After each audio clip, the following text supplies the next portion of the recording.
Vance wrote a book about you. I just read May's lovely sure. book, and it was really wonderful. I loved it and learned a little bit more history about your family and you. But what are some of the misconceptions that you would like to correct?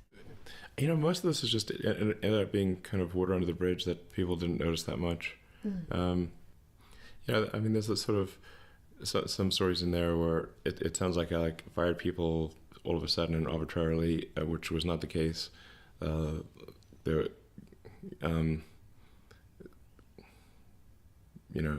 It just actually asked somebody who didn't know what was going on, and then that person was suddenly not there, and they didn't know why. Yeah. But I definitely do not fire talented people, unless there's no option. So yeah. And so not without warning or. Well, I keep hearing you say "we." Like, it sounds like you're always thinking of everybody. I see you as a very selfless person in your endeavors. Thanks. Yeah.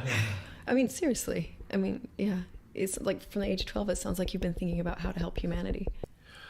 Yeah. I mean, I'm not trying to be sort of like some, the sort of savior or something like that, but it's really just that if it just seems like I don't know, seems like the obvious thing to do. I can't, I'm not sure why you do anything else. We want to maximize happiness of the population and propagate into the future as far as possible and understand the nature of reality. And from that, I think everything else follows. I saw you on Twitter, talking about how, people are having this rumor that you've been wealthy your whole life, and that would be the only reason you became successful. And you've debunked that. And can you share more about your upbringing and what led you to going to North America when you? Sure. I was in South Africa, and it seemed like wherever there was. A lot of the advanced technology in the world was being produced in America, and Silicon Valley especially. So I wanted to be where I could sort of have an impact on technology. So that's or be involved in the creation of new technology. So that's what prompted me to go to at first Canada, because I could get citizenship in Canada through my mom, and then ultimately to the U.S. But yeah, I just left South Africa when I was 17 and landed in Montreal. I had about $2,000 Canadian. So I started staying in a youth hostel for a few days, and then there was this, you could buy a ticket to go across the country for $100 and stop along the way. And so I bought that. And just took a Greyhound across Canada, and saw all these little towns. Well, we were getting. I didn't have much. I had a backpack, and a suitcase of books. But the bus company, Greyhound, they unloaded it in one of the cities, and then the bus left without my stuff. Oh, that's nice. So I literally had nothing. All your books. But your clothes too? Actually, weirdly, I think I might have had the books thing, but not my clothes. That was priorities. All you needed. Yeah, because I was just sitting in the bus station reading, waiting for the bus to get ready. Yeah. And I think I had the books, but no clothing. Oh no! So, anyway, but I managed to get to Swift Current, Saskatchewan, and then it's your cousin's son, yeah. Has a wheat farm there, and I worked on the wheat farm for about 6 weeks. Wow. I turned 18 in Saskatchewan. It's in this town called Swift Current. So that was summertime, right? It was June. Yeah, June 28th. So, because I've been there in the winter, and it's minus 40. Yeah. You don't want to be traveling there. Yeah. Did you ice skate? Did you try ice skating? No, it was quite warm. Okay. I mean in the winter. Did you stay for the winter? Were you there in the winter? No, I was there for about 6 weeks. Oh, you're lucky you survived. That's good. Yeah, so it's cold there. Literally working on the wheat farm. We did a barn raising, and I cleared out the wheat bins, the grain silos, that kind of thing. And I just worked the vegetable patch, basically just doing various things. Was your mind just thinking of what you're going to do after that? yeah, I was trying to figure what do I do next. Don't know what to do. So then I ended up getting back on the bus and went to Vancouver, and I had a half uncle there who was kind of in the lumber industry. He like made lumber equipment. Sounds like the Northwest. Yeah, basically. So I ended up chainsawing logs and working on this lumber mill, and cleaning out the where they boil the pulp in these like crazy sort of boiler rooms. Yeah. Wow. And that might be the hardest job I've had, actually, because you have to like crawl through this little tunnel in a hazmat suit, and then with shovel and then shovel this sort of steaming sand and mulch out of the boilers to clean them out. Wow. And you have to like, there was only one entrance or exit, which is like a little tunnel. If you're claustrophobic, it would be real bad. And then you shovel the sand and the mulch through the tunnel, and it would actually block the tunnel, and then somebody else would reach in and shovel it out from the other side. So just big enough, long enough that if you have a shovel with a long handle, so one person on the inside can shovel it far enough that someone on the outside can shovel it out. Wow. And then you have to rotate every 15 minutes to avoid getting hypothermia. Oh, wow. Yeah,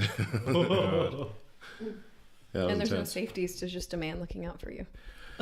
There's just two people kind of paired up. So if like one person collapses and you go to call somebody, but it'd be really hard to drag somebody out. I have to say that it does not seem safe, because if the tunnel gets blocked, trying to unblock that tunnel would be very difficult in a short period of time. So, but it was the highest paying job at the employment office. So I was like, okay, the other jobs were like, I don't know, $8 an hour, and this one was $18 an hour. You had to buy your clothes, and they're all gone. Well, they did give you a hazmat suit. So, Oh, there you go. Yeah. How long did you do that job for?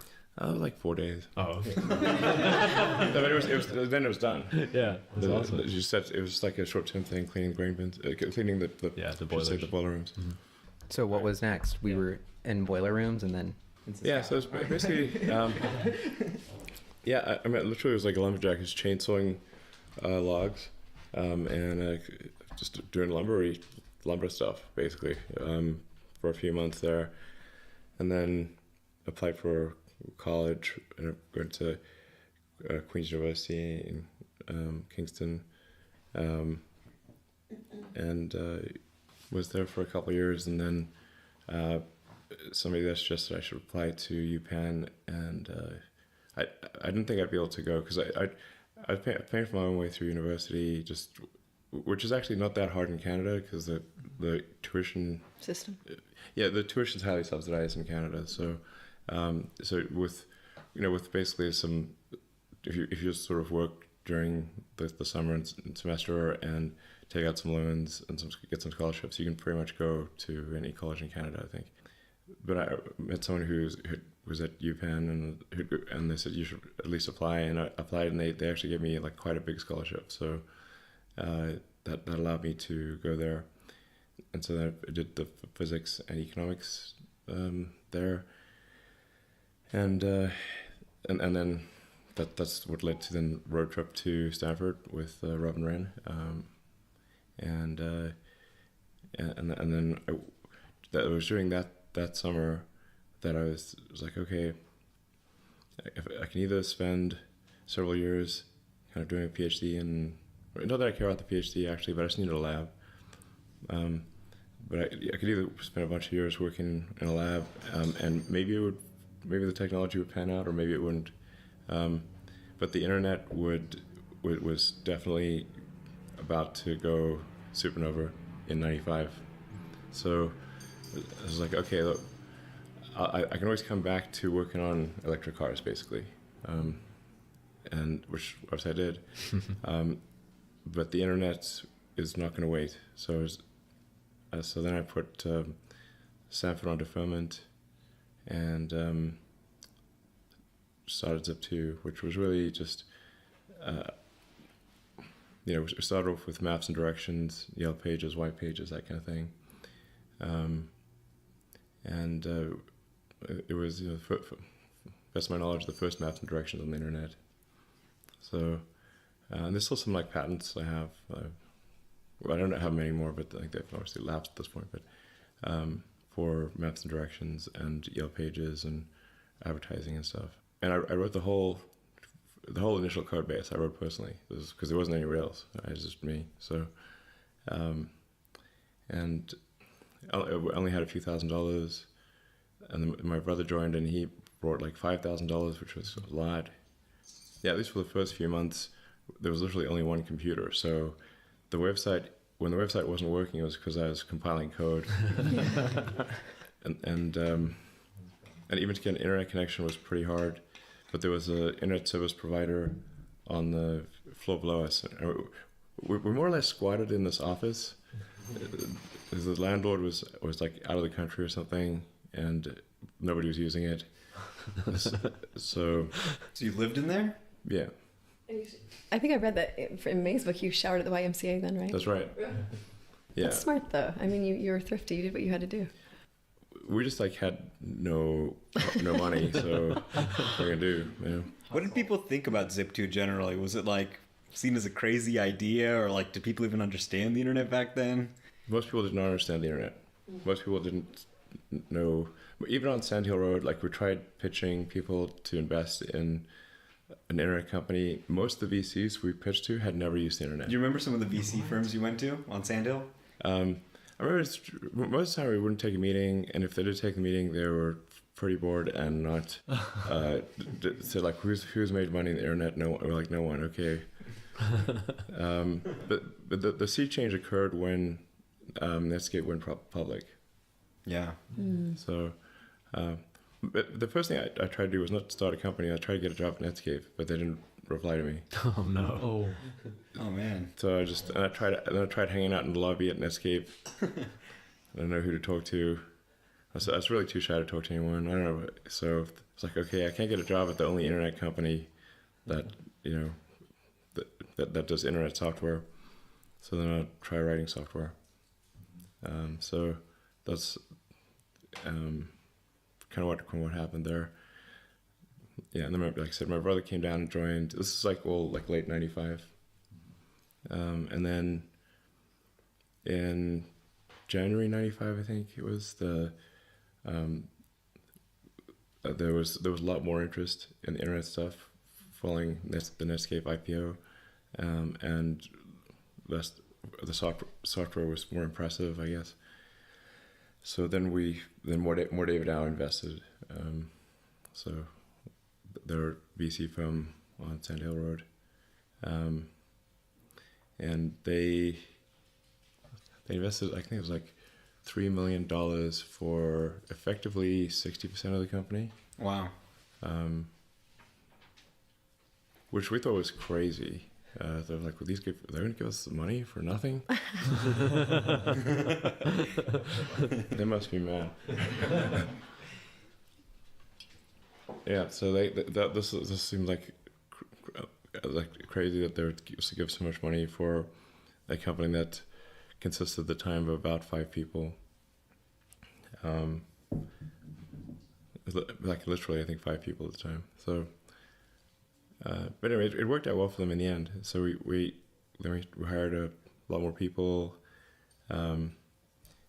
We built out the service, and then we also ended up writing a bunch of software to bring the newspapers online. So Knight Ridder, New York Times Company, Hearst, all became investors and customers. And at one point, Zip2 was responsible for a significant section of the New York Times Company website. Yeah, so I got to know the media industry pretty well, and but over what really happened with Zip2 is it effectively got too much. There was too much control by the existing media companies, so they had too many board seats and too much voting control, and that they kept trying to push the company down directions that made no sense. So Zip2 actually had really good software. I'd say software that's comparable, in some ways more advanced than, say, a Yahoo or Excite at the time, but it was just not being used properly, and it was all being forced through media companies who would then not use it. So it's like, it's like, okay, we've got the best technology, but it's not being deployed properly. So, but fortunately, Compaq came along, and they Compaq had acquired Digital Equipment, and Digital Equipment had owned AltaVista, which at the time was probably the best search engine. So they thought their idea was they will combine AltaVista with a bunch of other internet companies and try to create a competitor to Yahoo or Excite. That was the Excite used to be a big thing, amazingly, and Yahoo used to be a big thing. Yeah. A long time ago. Now it's like owned by Verizon or something. Yeah. Then there was AOL. AOL back then. Yahoo's a crazy story. They, they failed to acquire Google twice. Microsoft offered them like $40 billion or something, and they turned it down. And then Alibaba saved them out of nowhere. The Alibaba stake was worth more than the whole company at one point. By like a huge amount. Right. It was basically a proxy for Alibaba shares trading. Yeah, no, exactly. But at one point, at that time, like if you go back to say 98, 99, Yahoo seemed like an unstoppable juggernaut. Yeah. Like literally, this company will, is a behemoth. Nobody could possibly defeat them. But anyway, and where's Compaq today? Yeah.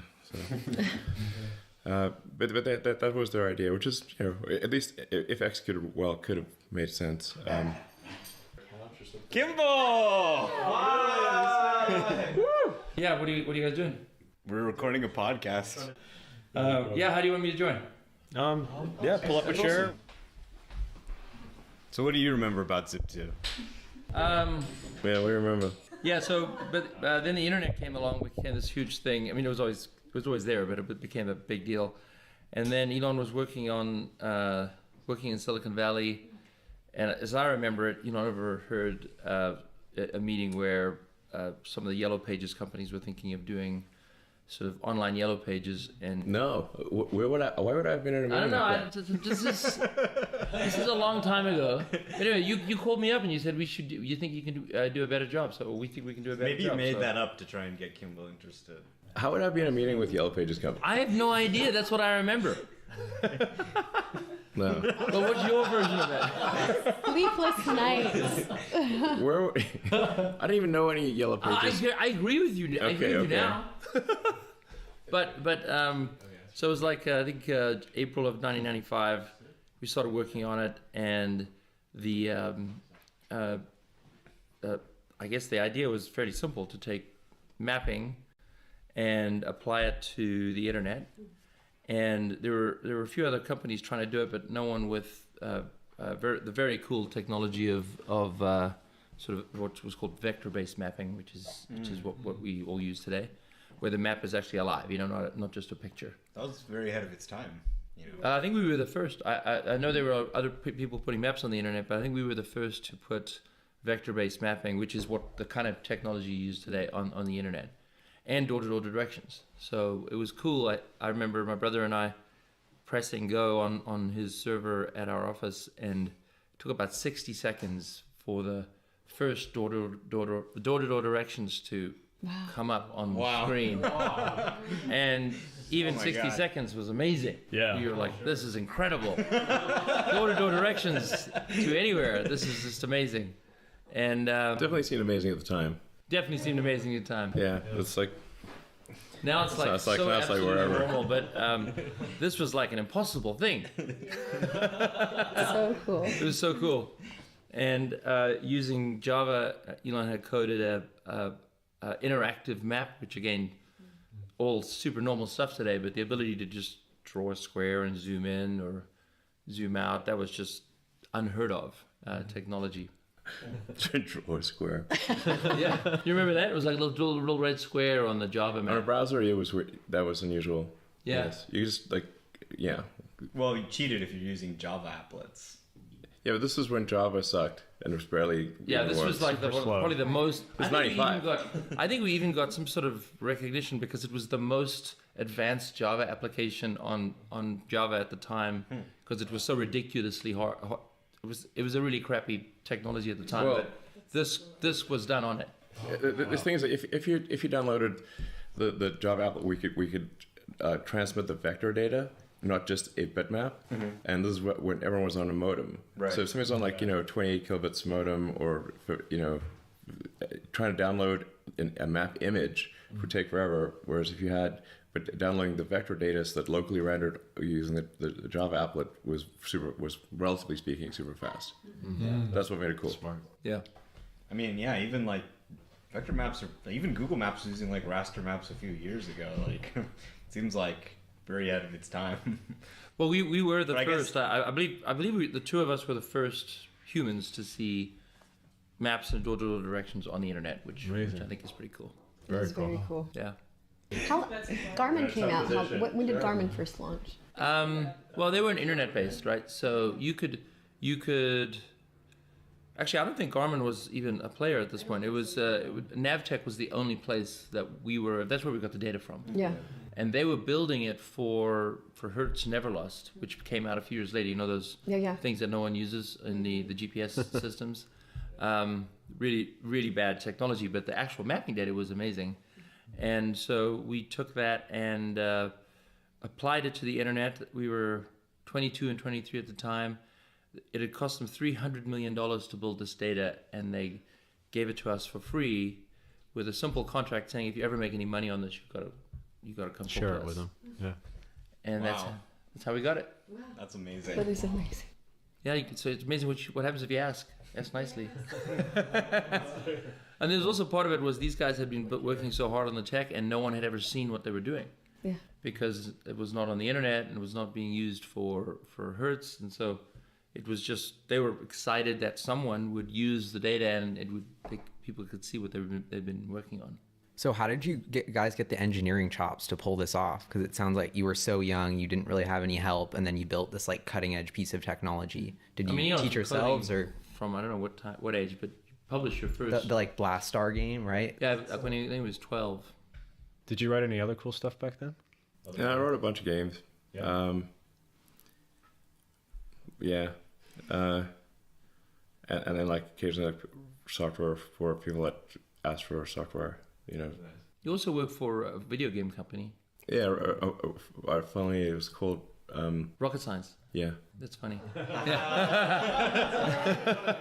By the way, we took a SpaceX tour yesterday. It was insane. Thank you for that. That was amazing. Yeah, it was so good. It's like Batman's lair in there. That's right. It's really cool. Really is amazing. But it gives you perspective on what Tesla's doing because the technology is so advanced, and there's interchange of information there. Like I know they used the Inconel fuse, right? Was from SpaceX when they couldn't get the power output, right? It kept burning up the fuse in the performance models. Mm-hmm.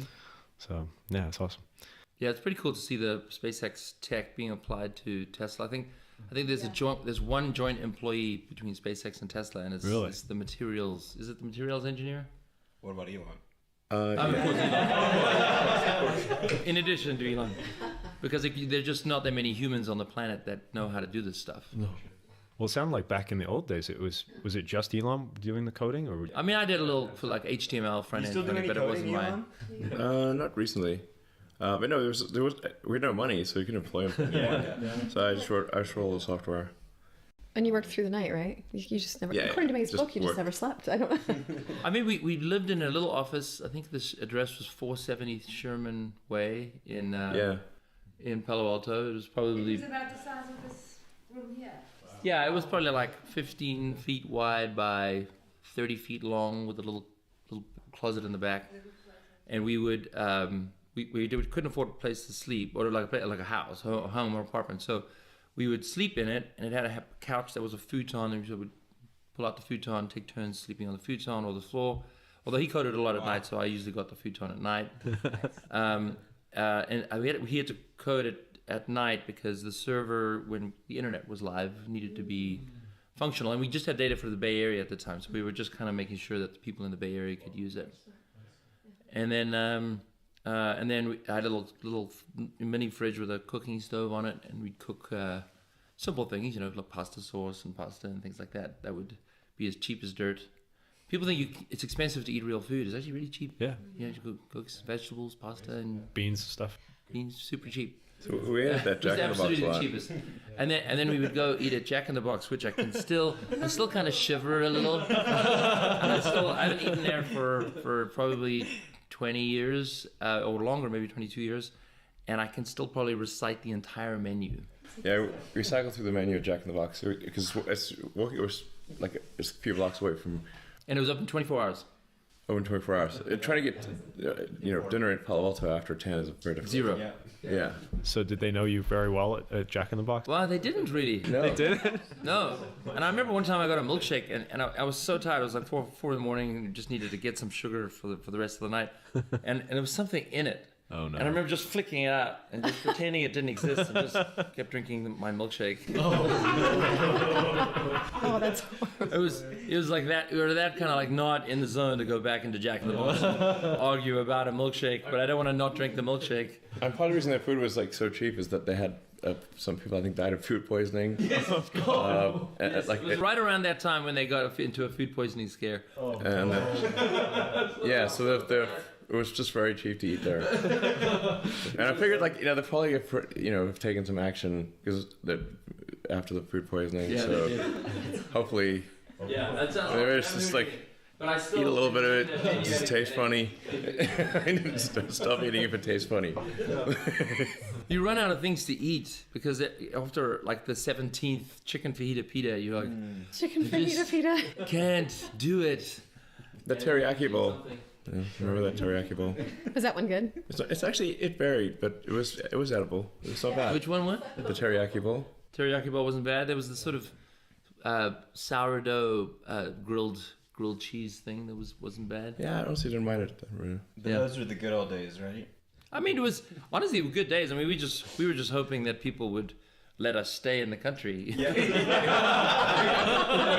We weren't really that worried about what we were eating. We were just doing everything we could to get someone to support the company. We didn't really I didn't understand the venture capital world that much, so we were doing a seed round, an angel round, and doing our best to talk to everyone and anyone we could find. We had a very good friend with us, Greg Curry, who's now passed away, who was older than us by about 10 years, I think. And was a wonderful mentor, helped us out, and put a little money in as well. And then I did a lot of the work to just network with people. I think our first salesman who was selling Yellow Pages ads for us was a real estate agent who knew another person who knew this other person who helped us raise or put together. We ended up not doing the round, but put together a round of like $200,000 or something. Yeah. And then we did like part of it or something. I don't know.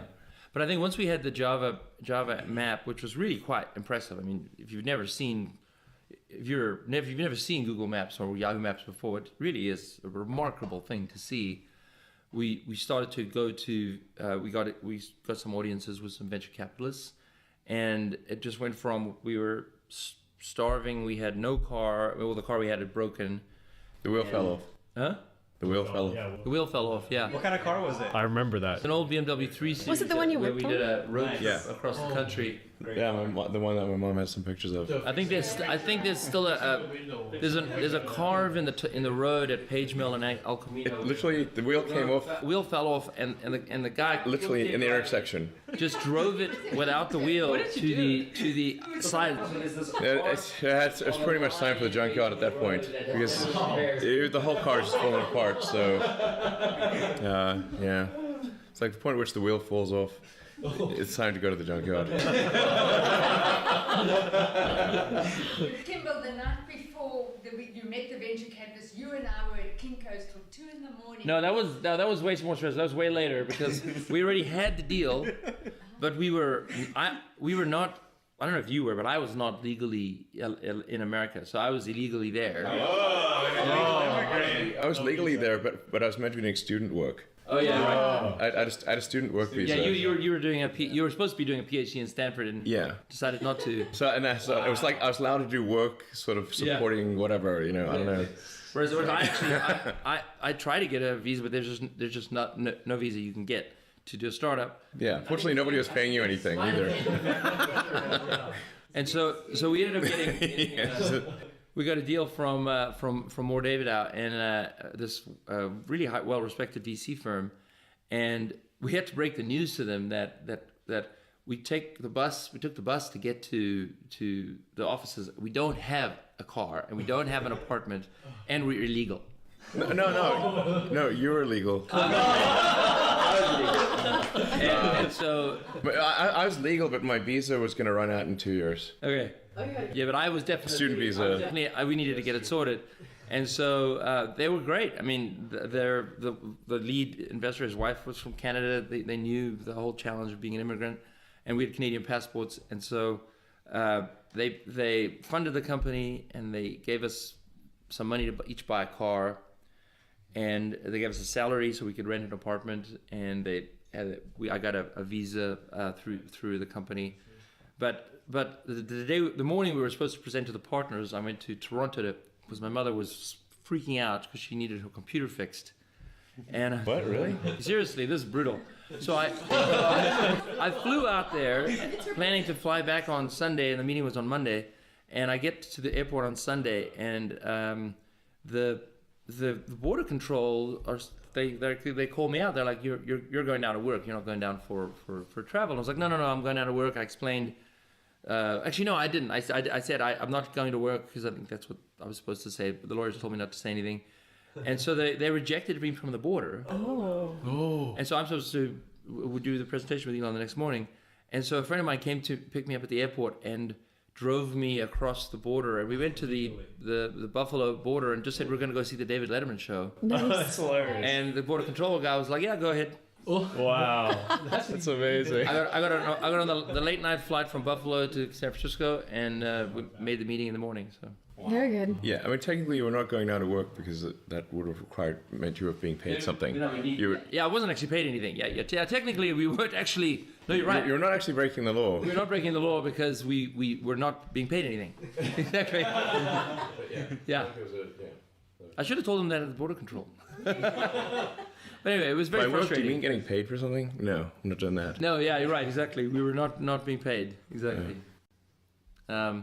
But yeah, so then they approved the deal that Monday, and we started building Zip2, and it wasn't a business model for, back in those days.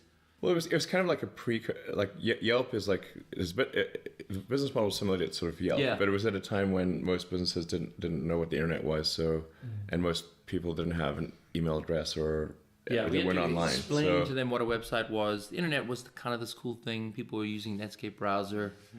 And I think by the end of it, we got 18,000 businesses to be on our service, paying to be like with websites and everything. Yeah. A lot of the things that you can do today, like automatically build websites, we built a lot of those sort of tools to make it easier to build websites, and we had to sell door to door because that was the only way. Did you hire people, or is it just you guys going door to door? No, we had a team by that time because we could hire a team, but. I remember talking to a Yellow Pages guy once, and it was amazing. It was the head of the Toronto Star that they owned all the Yellow Pages. The Yellow Pages will never die. Famous last word. Literally, because we went and talked to him to partner. We said we want to part with you, and let's be one of your partners to put the Yellow Pages online. And he picked up the Yellow Pages, this big thick book that's full of ads, this multi-billion-dollar revenue stream. I mean, these guys were so arrogant and like, we are the kings of the world and Seriously. It will never end. He picked up this book and he threw it at me, and he said, "Do you ever think you're going to replace this?" And I was just literally like, I mean, my head is like, dude, you're already dead. Yeah, that's hilarious. Reminds me of the anti-Tesla people, Gas cars will never die. That's right. Yeah. But I mean, like, we saw the growth of the internet. We saw the use of the Yellow Pages. We saw even all our competitors and stuff.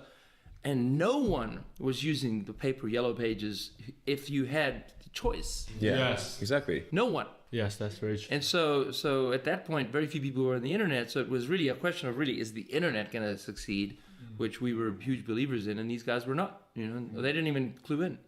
Yeah, but it was like one foreign country after another. We would say, like, listen, we'll just put your Yellow Pages online. It's going to cost very little. You'll still own all the content and everything. And they're like, they'll just throw us out of the office. Yeah. You're like, no, and how dare you even suggest this? It was extraordinary, and it's been we're like, okay, I guess we'll just build it, and then But it's been interesting to watch over the years where, like in PayPal, the competitors were not banks, even though that should have been the competitor. No, there were banks that tried to compete. But wasn't it eBay mostly that was sort of the bank? Well, eBay had something called Bill Point. But it wasn't exactly like PayPal. Generally eBay had an issue with trying to get payment for stuff. Like two people would have to mail checks to each other. That's gonna work. If you mail a check and you receive the check, and how do you know the check's real? Then you've got to cash a check and take 2 to 5 days for the money to transfer. So it could take 2 weeks before somebody had confirmed payment, and then they would ship you the item, and so the transaction velocity was very low as a result. If you had instant payment, you could improve transaction velocity dramatically, like a factor of maybe 3 to 5. Yeah, but I've just sort of seen that when an industry is disrupted, you worry about the major players. I mean, we remember when we started Tesla, we were aspiring to be the GM of the 21st century. 4 years later, GM went bankrupt. You're like, oh, okay, we don't need to be GM. We're good. And it's whoever is going to be the main competitors, we don't know yet, but it may not be the entrenched players. It may Probably be not, sort of other companies. And so that happened at Zip2, where we tried our best to partner with the industry because that seemed like the best way to make some money and actually have a revenue model. And we ended up finding the newspapers to be a better partner because they didn't have the Yellow Pages business. And I think they were smarter. Their classifieds business was getting eaten away by Craigslist. Before Craigslist, classifieds was the bread and butter of the newspaper. And of course, anyone who used Craigslist would never use the newspaper. So it was those folks seemed to have a better, at least some of the players had a more vision of the future.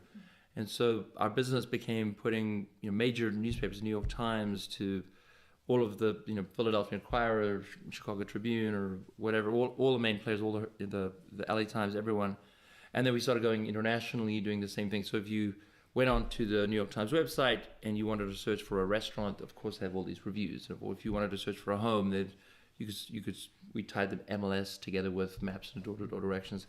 So all of these services that we now use and take for granted that use maps and door-to-door directions, we did that all in the 90s to find a business model. Yeah. What made you do PayPal after Zip2? Why didn't you go straight into sustainable energy? Right, so gotta recall things that are now quite a while. So it would have been 98 when Compaq offered to acquire Zip2, and which I think it was a good thing for them to acquire it because, as I mentioned, the newspapers actually, or the media companies, had too much control over Zip2. So they were not. We had great technology that was not being deployed effectively, and they would just generally be averse to anything that could remotely be competitive with their newspapers. So we're sort of trapped in this situation, but then Compaq came along and bought the company in late '98, and the deal closed early '99. So then, as a result of that, Kim and I had some capital, $20 million or something out of it, and I think the thing that was frustrating to me was that we'd built incredible technology, and it had not been used. It was just sort of